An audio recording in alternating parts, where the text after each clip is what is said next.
Whoa! Somebody must have thrown the emergency brake.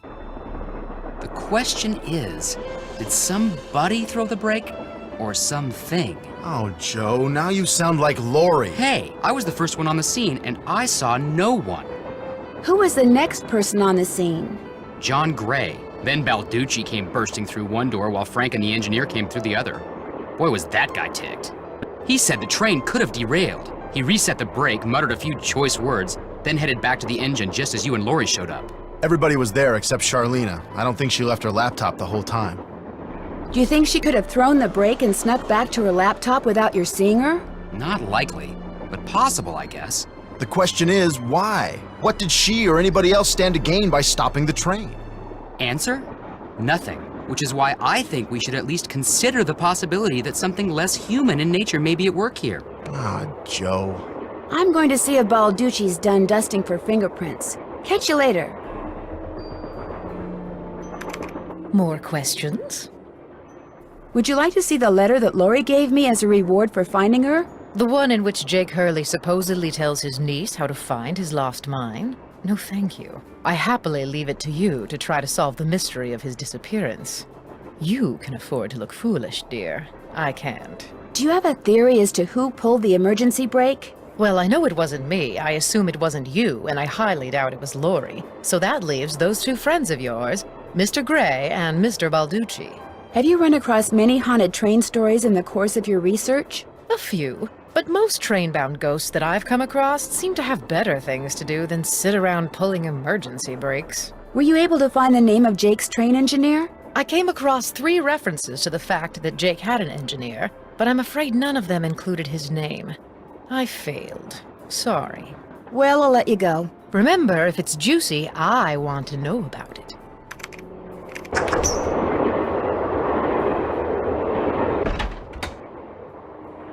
Looks like Tino's through dusting for fingerprints.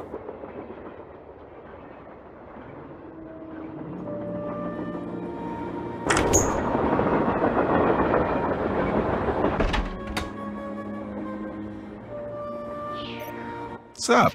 So are you making any progress in here? Oh yeah, not only am I getting some real unusual EMRs, that's electromagnetic readings, but take a look at this. You've got something? I set up a camera and took some time-lapse photos. Sometimes I was in the room, sometimes I wasn't, but somewhere along the line, I managed to get a shot of Camille. Where? You don't mean that little blob, do you? Yep, that's Camille. Okay. You're skeptical. That's cool. Just remember, the key word when it comes to ghostly phenomena is energy. That blob is the result of Camille's residual life force, spirit if you will, reacting with the chemicals in the photographic paper. Couldn't it just be a flaw in the photographic paper? Okay, it could be that too, but it's not. Trust me. I won't keep you any longer. Take care.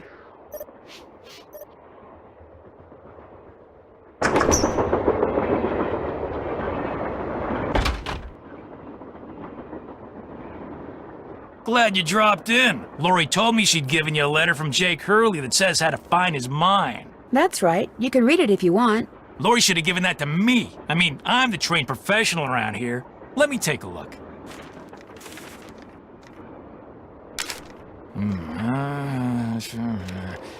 I've seen enough. 2 words. Useless. Those are just the rantings of a guy who spent way too much of his life swirling mud around in pans under the hot sun. 5-star nut job.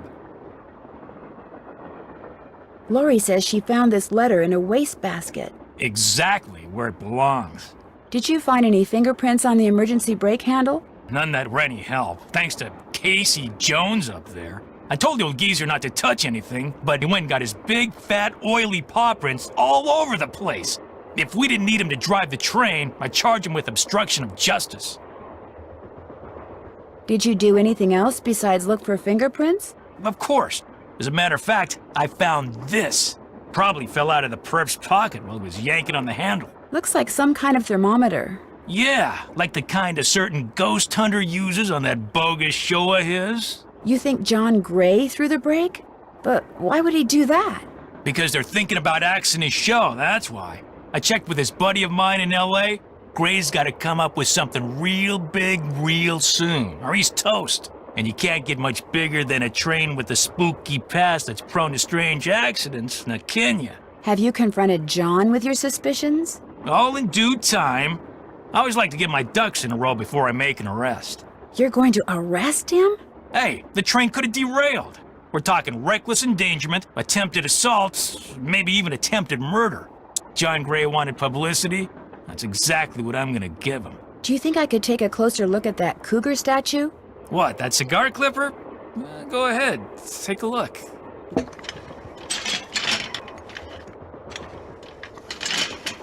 I'll bet I need this stone to build that thing in the diagram I found. But if I remove it now, Tino will know I'm onto something. Interesting. I just wanted to get a good look at it, that's all. What else can I do for you? Hope I didn't take up too much of your time. Anything for a fellow detective.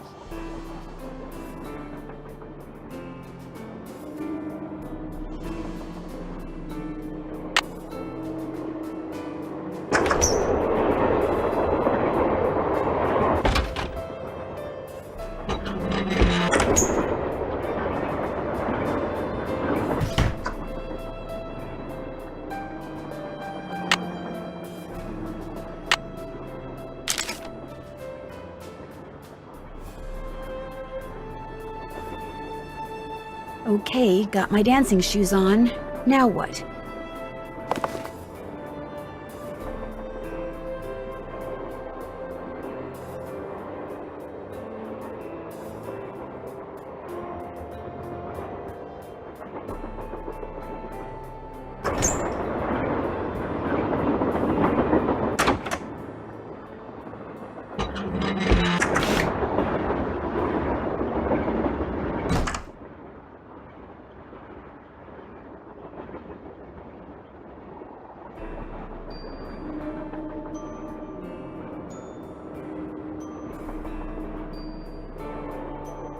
Looks like an old-fashioned cigar box.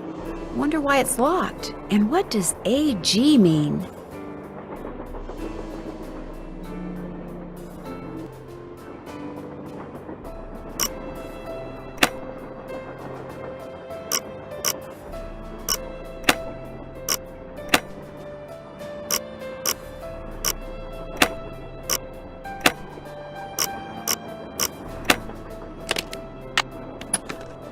Wilson Carbide and Acetylene Works. Always your friend, Thomas Wilson. Looks like a pattern for some kind of dance step. Maybe I'd better keep this.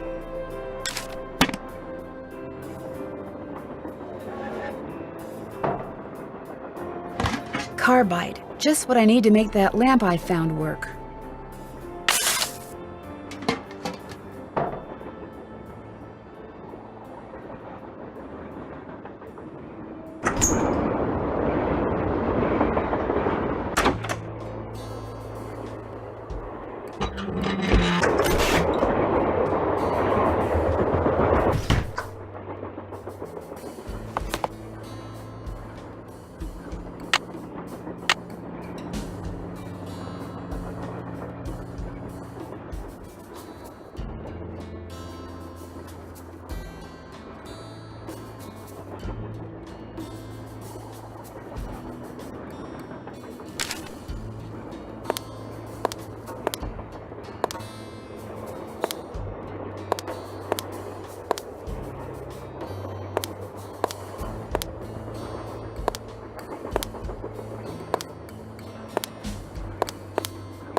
Guess Camille liked to collect dolls.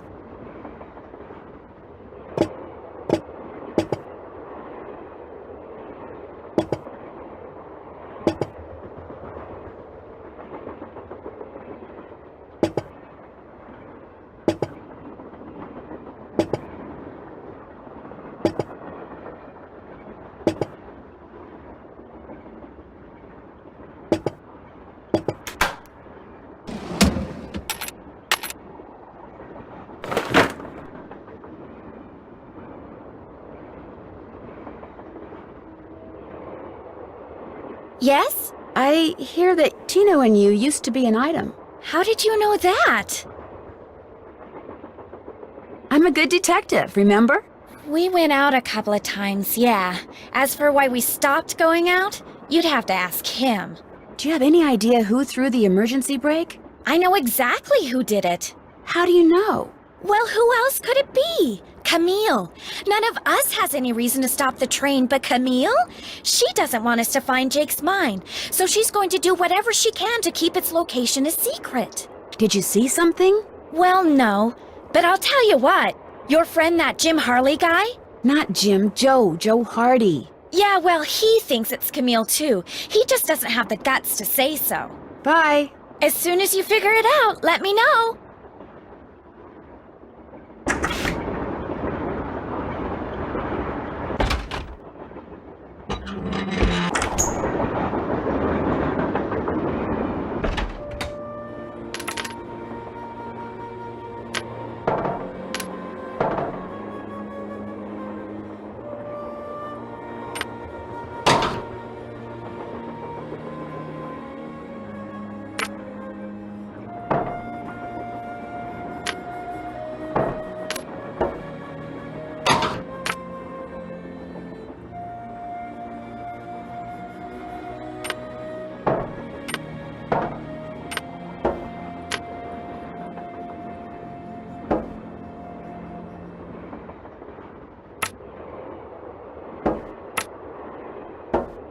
With any luck, I just opened the stove in the dining car.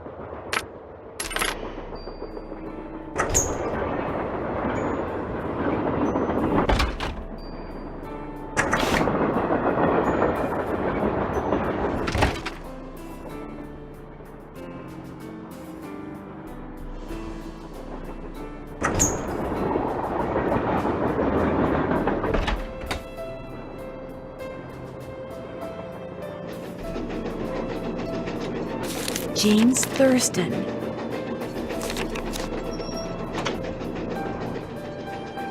Nancy, you missed it. Missed what? The argument of the century. Joe, he's exaggerating. Aw, come on, you heard them. They were ready to tear each other to shreds.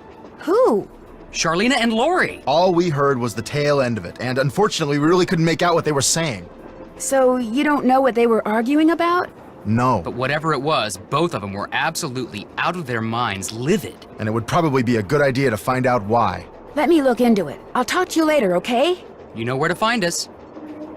Back already? I think I know the name of Jake Hurley's engineer. James Thurston. Great! What else do you know about him? Well, nothing. Good. Good. Yeah, finding out more about him will give us something to do. We'll look into it. Tino found one of John Gray's thermometers by the emergency brake handle and is getting ready to throw the book at him. John Gray threw the emergency brake? Why would he do that?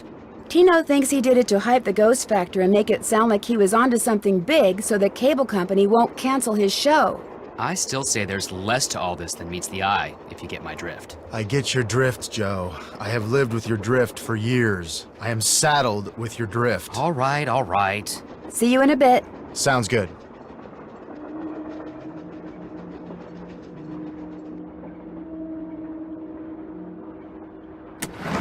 So, Lori pushed that button, slid the shelves open further, squeezed through, and disappeared. Very clever. More questions? What were you and Lori arguing about earlier today? Lori and I? We weren't arguing. We were simply discussing a topic about which both of us are passionate, that's all. Were you discussing her wanting to be a romance novelist? No. And even if we were, that's really none of your business. I know that sounds harsh, but really, Nancy, eavesdropping is so tacky. Actually, it was Frank and Joe Hardy who overheard you. They said I should talk to you before they gave me all the gory details, but since you obviously don't want to tell me your side of the story, I'll just have to get the scoop from them. No, you don't have to do that. A storyline that Lori submitted to me found its way into my last book, despite the fact that she never received compensation for it. She's reading the book now, and when she got to that part, she freaked. You stole one of her ideas? She had no business sending me unsolicited material. But technically, yes. Now, legally, she can't prove anything, and I'm certainly not about to admit anything, and it's not as if she needs the money. But that's what we were arguing about. For what it's worth, I'm going to talk to this producer I know to see if he'll cast Lori in his next movie. It'll help ease my conscience, and who knows? She could wind up being a star. I mean, she is blonde. Aren't you even going to try finding out what happened to Jake Hurley? No time. The only reason I haven't insisted that Lori release me from all the silliness is there's always the possibility that what happened to him has the makings of a bestseller. Although I highly doubt it. Why are you so sure that Jake's story wouldn't make a bestseller? His story is an all too common one. A man wanders off into the desert in search of gold and never returns. Why? He either doesn't have enough food or water, or he encounters hostile natives. But why was his train found out in the middle of nowhere with just the dead engineer on board? That does make the story a little more interesting. My guess is the engineer got tired of waiting for Jake to return, took off in the train to get help, and died of a heart attack along the way, after which the train rolled to a stop in Blue Moon Canyon. Anyone experienced enough to single-handedly run a steam engine would have been quite a bit older than Jake. What do you think happened to Camille? She probably died of something mundane like pneumonia or even measles. Now, if it was wintertime when she died, and they were in the mountains, Jake no doubt kept her body on the train for months before he buried her, which is rather delicious in a morbid sort of way. I should get going. Remember, if it's juicy, I want to know about it.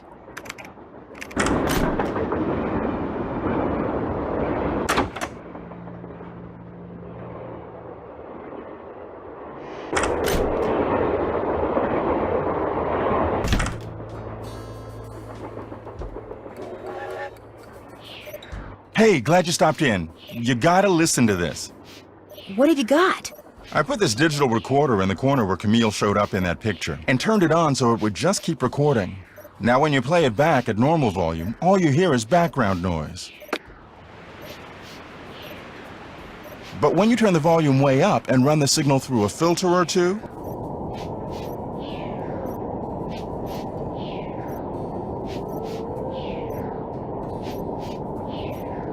hear that? I hear something. It kind of sounds like a woman singing. Not just any woman. Camille. Camille. So be careful what you say in here. She's listening. Are you by any chance missing a small digital thermometer? Yeah, as a matter of fact, I am. When I went through the box I'd packed them in, that one over there, I came up one short. I was hoping to set up at least 6 in here so I could check for cold spots. How did you know I was missing one? Because Tino Balducci found it by the emergency brake handle when he was dusting it for fingerprints, and now he thinks you're the one who pulled it. That's ridiculous. I didn't have any reason to pull the emergency brake. Is it true that your show is in danger of being canceled? Newsflash, my show was canceled. Happened last night. But what nobody knows yet is that it's been picked up by a major TV network. Not only am I still on the air, but I'm sitting prettier than ever. Any other questions? Were you in this room the whole time prior to that emergency brake thing?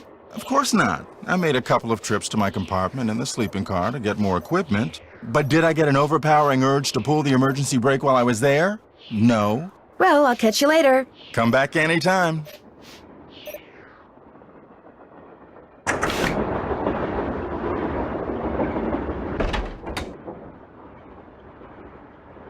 What's going on? How come you told me you and Lori never went out, and she told me you did?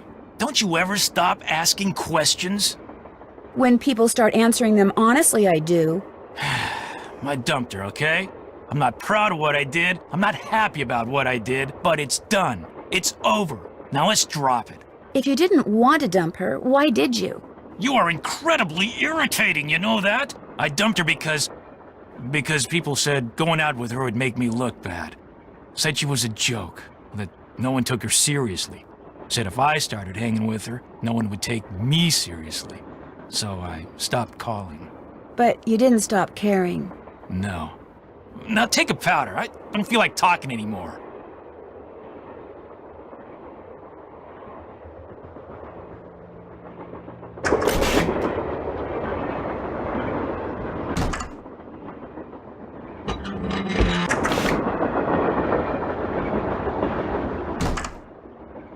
Yes? I'll come back later. I'll be waiting.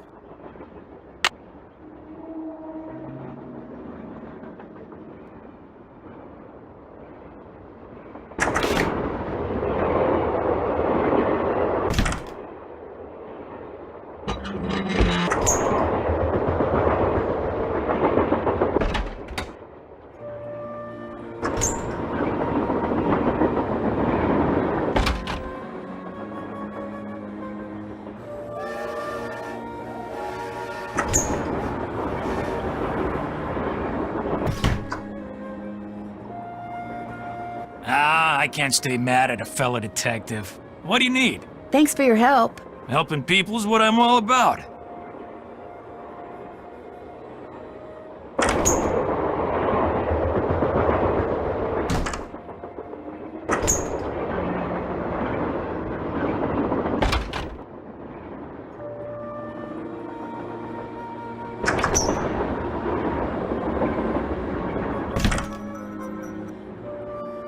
Hey, how's it going? Were you able to find anything out about Jake's engineer, that James Thurston guy? Good news and bad news. The good news is he had a wife in Copper Gorge, so he may have had children. The bad news is our internet service provider stopped providing before we could use our cell phones to find out anything else. That's okay. We can do more checking when we get to Copper Gorge. Right.